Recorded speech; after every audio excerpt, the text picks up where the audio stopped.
Good afternoon, everybody. My name's Chris Christodoulou. I'm the CEO of Saliency Baines.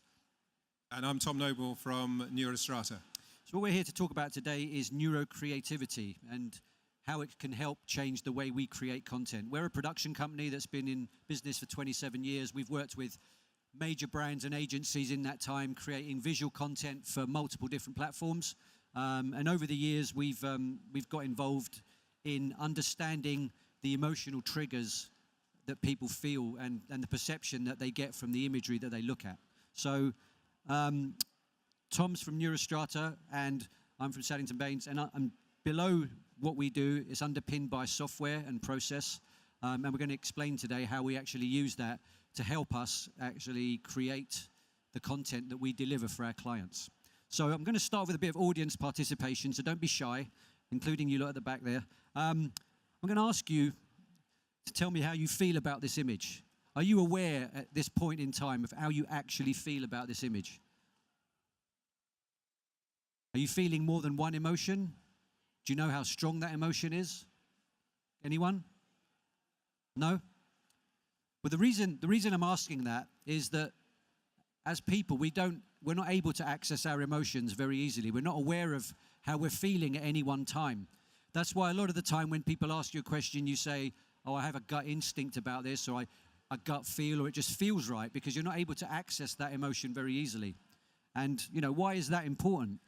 Because when it comes to brand imagery, if I was to ask you which one of these feels the most refreshing, now I'm using the word feel here, emotionally, which one of these feels the most refreshing? Anyone?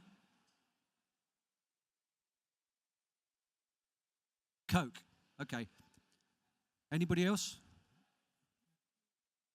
Pepsi. Okay. See, everyone's going to have a different perception of which one of these is refreshing. If I ask you one of these three images here of a watch, which one feels the most premium?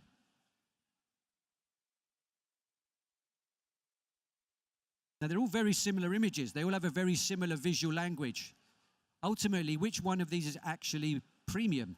Most of these brands will have commissioned this photography with a brief to make it premium. It's very difficult to understand how an image can be classed as premium and whether it's even perceived as premium by the audience you're sending it to. Here's another example. Which one of these images feels the most emotionally positive?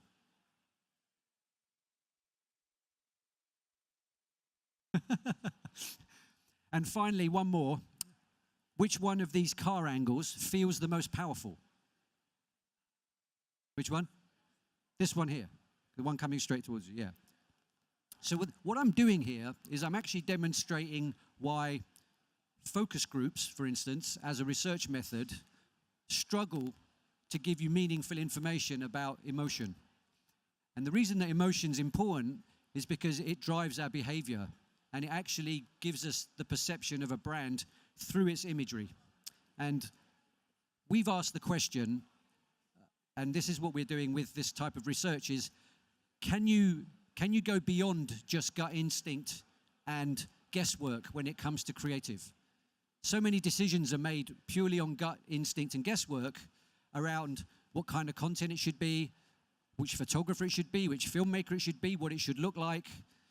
The creative agency will come up with the idea, but it's the execution of the idea that makes it so critical. And we know from 5 years of research now, working with Tom and some of our other partners, that ultimately the slightest shift in creative execution can have a profound impact on how people feel about the brand and what they're looking at.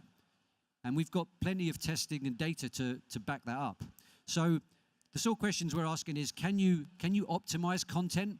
Can you change the way you create it to actually optimize the way it's delivered to make it more relevant to the actual audience that you're aiming it at? These are the sort of questions that we've been asking. And, you know, are there alternatives to focus groups and surveys, which have been around for 50 years? And whilst they'll give you some information, if you want something meaningful about how people feel, you won't get it from a focus group. So there's a lot of science behind this, and Tom's going to talk you through that now. Over to you, Tom. Yeah, thanks, Chris.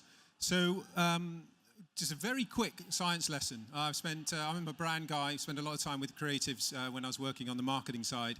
spent the last 15 years with neuroscientists, creatives, marketers, technologists, using neuroscience techniques to help improve, evaluate and optimize creativity. And Chris, we've been working with for about 5 years, a kind of bit of a innovator in this space. Can you hear me okay at the back? Yeah. Okay, so the very quick science lesson. Two things we know from science. Number one is that almost all of our thinking is done at a non-conscious level. So we're not aware of what's actually going on in our heads most of the time. That may sound strange, but it's actually the case. And secondly, emotions are incredibly important. And neuroscientists have started to put figures on these things now with the new techniques we've got to be able to measure these things. A couple of other things important is, has anybody heard about System 1 and System 2 thinking? Okay, this is the notion that we have two different ways of thinking. There's the way that we'll think about most of the time when we're conscious of what we think. Think about what you're thinking about at the moment, right? If you can do that. That's what you call System 2. You're aware of what you're thinking about. You're aware about the problems you've got, about how you're going to solve this creative problem you're working on at the moment. Are you going to stay tonight for extra drinks? What you're going to do at the weekend. Those are things you cogitate on, you think about. But most of the thinking is actually done on what we call System 1, which is like an autopilot. So basically, we go around from day to day, and it's our non-conscious brains that are keeping us in check, actually making a lot of decisions we are unaware of on our behalf and informing us at a conscious level what decisions we've already made. We then are very good at rationalizing what we've just what's just been decided for us. So basically, at first, we feel, which is where Chris started the presentation, we're talking about how you feel about things, and secondly, we think. So we're basically wired, as human beings, the brain is wired emotionally. So we think, and we think emotionally, we feel emotionally first, and then we rationalize things secondly. And we're very, very good, as this professor here would explain, at something called an intellectual alibi. We're very good at providing plausible, logical, rational reasons why we have decided on a particular course of action. The thing about it is that it's the emotions that really dominate our thinking. System 1 that dominates the way we think. And the bigger the decision, the more emotional the actual, the loading of the thinking that goes into it. And the problem with that is that if you think about why is it that creatives have long had a difficult time with market research? Is because creatives generally we think that the researchers researching things at a very logical, rational level, not at a kind of intuitive, emotive level. So the level at which you as creators might be designing things or configuring things and visualizing things is not the level at the way these things have traditionally been tested. So traditional tools are unable to really allow us to understand how people are genuinely feeling about things, which is the point Chris was making about focus groups. What we really need to measure, to understand how people are genuinely feeling about things, is to measure this area here below the waterline. Where traditional research measures up here, we need a new set of tools that measure down here. And that's basically what these neuroscience tools allow us to do. And you would have heard of things like EEG, fMRI perhaps. You would have heard of things like facial coding, reading people's emotions through their micro expressions online. Motion sensors, we lean in when we tend to sort of like things. Our pulses quicken when we see something that's exciting, or calm down when we see something that's really dull and boring. So we use all these techniques, but there's one in particular where we use all these techniques to measure that below the waterline. I want to talk to you about implicit associations, which is probably the most powerful of all these techniques. So have a think a minute about brands. Think of the brand Coca-Cola. Somebody mentioned Coca-Cola, somebody mentioned Pepsi earlier on. What comes flooding into your mind when you think of those brands? What comes flooding into your mind when you think about your partner or your best friend? Or think about your favorite holiday destination? Or what you're doing for Christmas? Those associations that come flooding to mind are stored in your mind somewhere from memory, yeah? They're in there. And think of them in a sort of like a galaxy of associations. Some of them are burning very brightly. Some of them are connected to each other, some of those associations. and some of them are on a distant tract over there.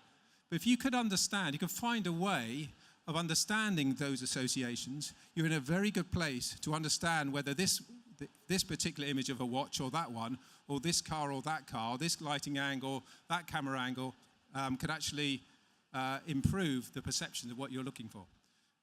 So if you think of brands and associations like that, it's a very powerful thing to be able to understand them. But there's a connection between those associations and the time it takes to think of them, to think how they come to mind. So I'm going to show you an image now, and I want you to, there's quite a lot of noise in the background, but I'd like you to shout out, without thinking about it, the very, very first thing that comes to mind. Don't matter how rude it is or whatever else. I just want you to do that, please, for me. Are you ready? 1, 2, 3, go. I heard wanker, I heard orange, I heard clown. What else did it? Yeah. So the question would be, why did those things come to mind?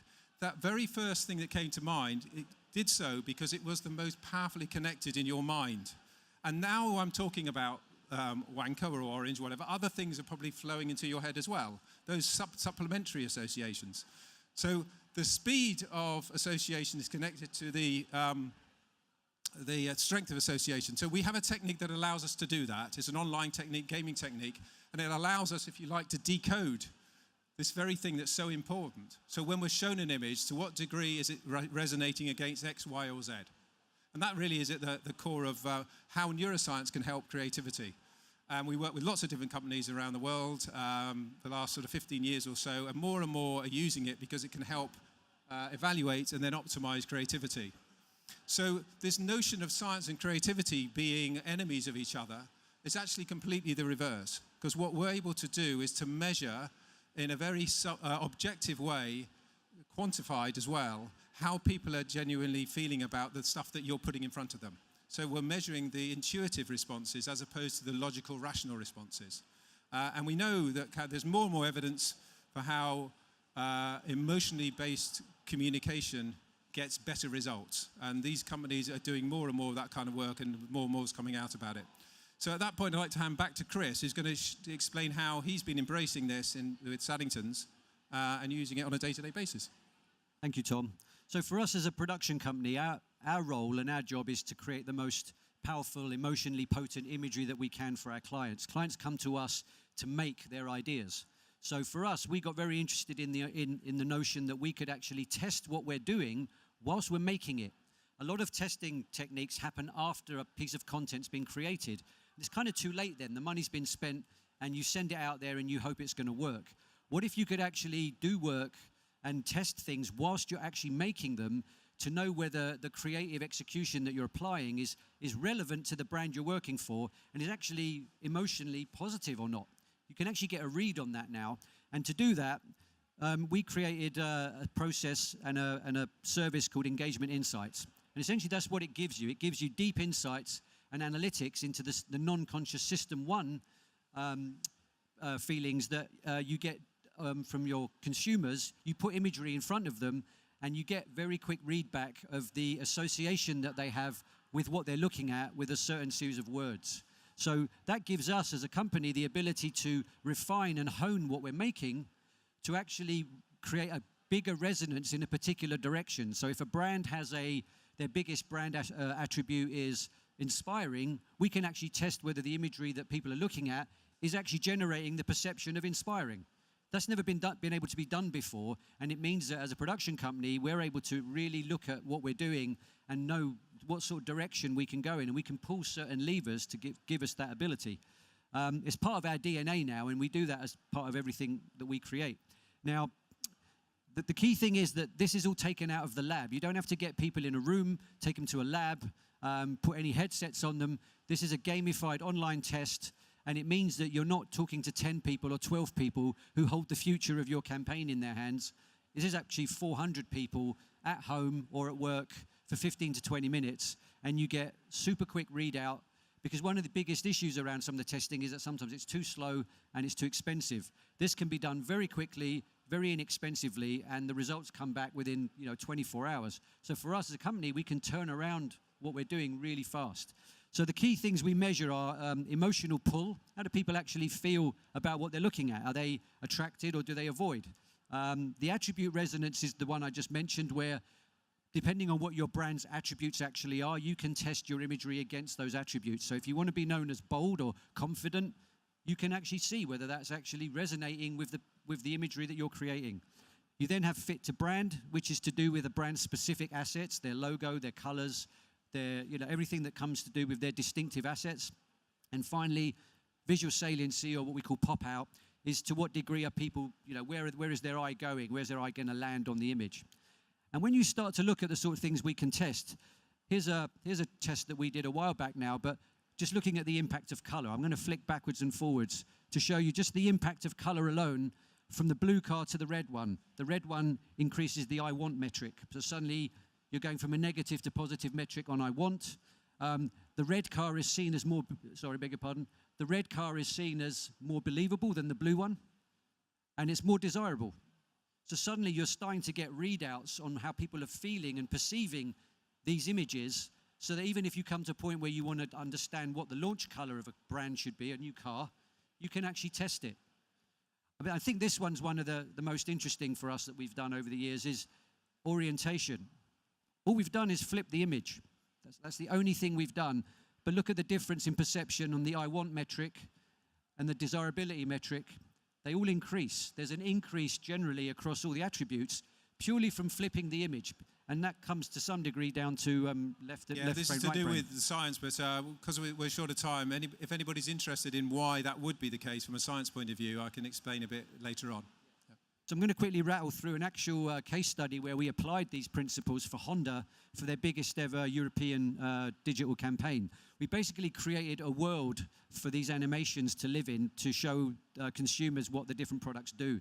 And the big first question we asked was, what should a uniquely Honda space look like? How do you even start to know the type of design you should be working with?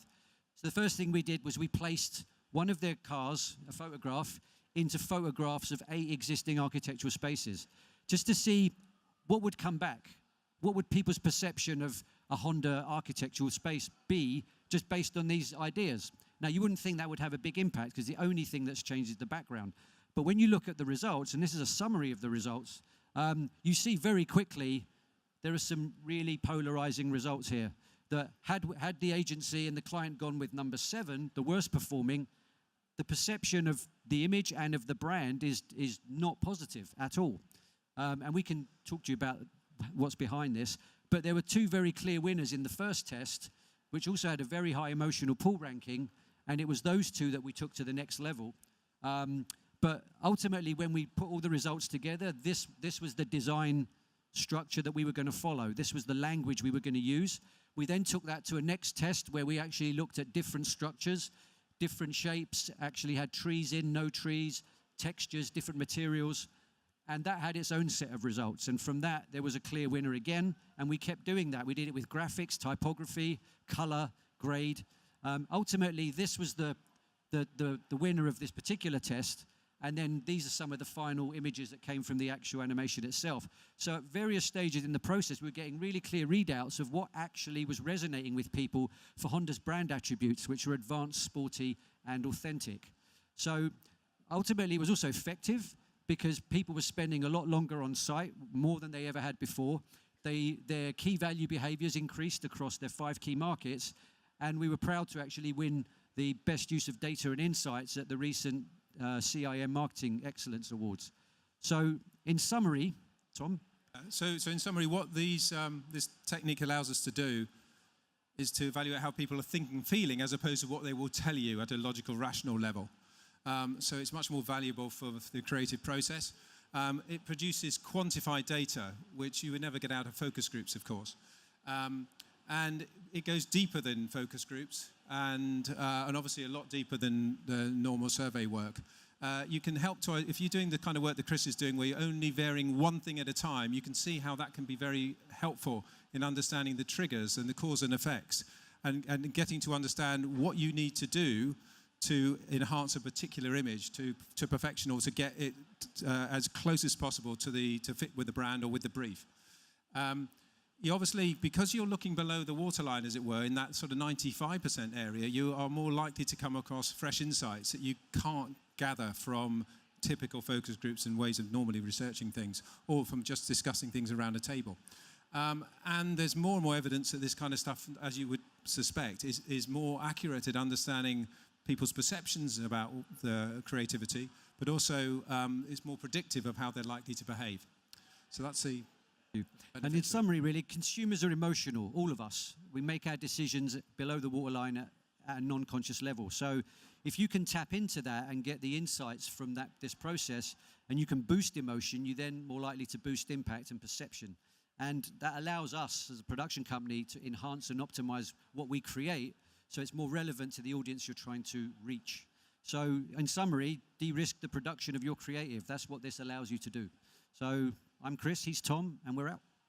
Questions? Thank you. Yep. Question? So we got... Oh, sorry. Hi. Hi. That was a bit loud.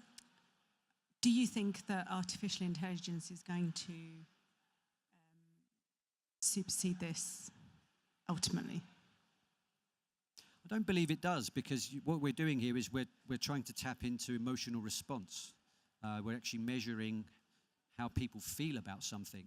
Artificial intelligence might distribute the content in a certain way, or it might suggest that you take information like this and serve up certain content. But the actual execution of that content, yes, you can link it to AI. Once we build up a database, I think we'll be able to do that over time, as you start to see patterns emerging. And you can use AI to perhaps see what the patterns might be in terms of imagery. But ultimately, what we're doing is measuring non-conscious response. And AI might help us do that in a more efficient way. But I think when you're serving up creative, it's really down to what are the subtle shifts in what people are actually looking at, and how do they feel about it. Okay. And just one from a more pragmatic point of view.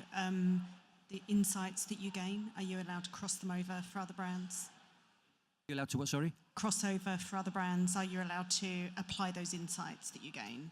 Or do you, the research that you've done in other words, Are we allowed to apply it to other brands, you mean? Yep. Yeah, I mean, we have a database, and we're able to cross-reference all of our results to each other, so that we have like a database access ranking and stuff. So we are able to utilize what we learn, and we won't necessarily always share what particular brand's results are specifically, but we will be able to sort of put them into the wider database to show what the patterns are. I mean, the way that you describe this is that it's been augmenting your intuition, if you like. So you can get smarter, and instinctively you get to first base faster, and you're able to assess which routes are more likely to be productive or on strategy faster, and turn things around faster.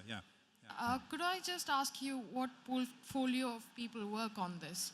Is it psychologists and designers, or? We have Tom's a neuromarketer. We have software programmers behind this as well. There's creatives. So it's a mixture of people. So we're a production company. We make imagery. I'm a creative director. My business partner's a creative director. So we understand what we make. And this is about getting a readout on what we make so that we can tweak and modify it to make it optimal for the brand that we're working with. Because, if you think about it, how does an agency know which photographer to choose? When you have a whole load of portfolios in front of you, why do you choose a particular photographer? It's a gut instinct reaction. It's an emotional one. It's like, I feel this person's going to be right for this campaign. But how do you know? This is a way of finding out whether the particular visual language that a photographer or a production company or anyone uses is actually right for your brand. You don't know that otherwise. And you won't get that answer in a focus group either. And this is where it becomes quite powerful. It allows you to augment your intuition and basically back up your gut. And that's not to say that science will replace you backing up, using your gut for this. You can always use your gut instinct, and you can ignore the science if you want. But if you're making big decisions around spend and, a huge campaign that's got to look a certain way and you want it to reach a certain audience, using something like this, which is quick and inexpensive, to actually get a readout on whether you're going in the right direction or not can be immensely powerful, which is what happened with Honda. Hi.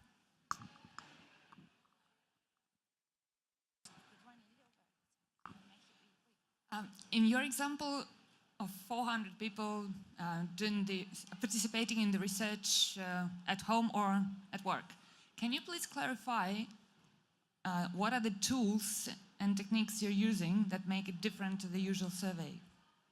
They're different from from traditional tools. Okay, well, traditional tools, actually look, in this particular case, if we're talking about the implicit association stuff that I was talking about earlier, that is an online technique that uses a simple sorting task, but it's based on psychological principles. So the respondents are unaware of what they're actually being tested.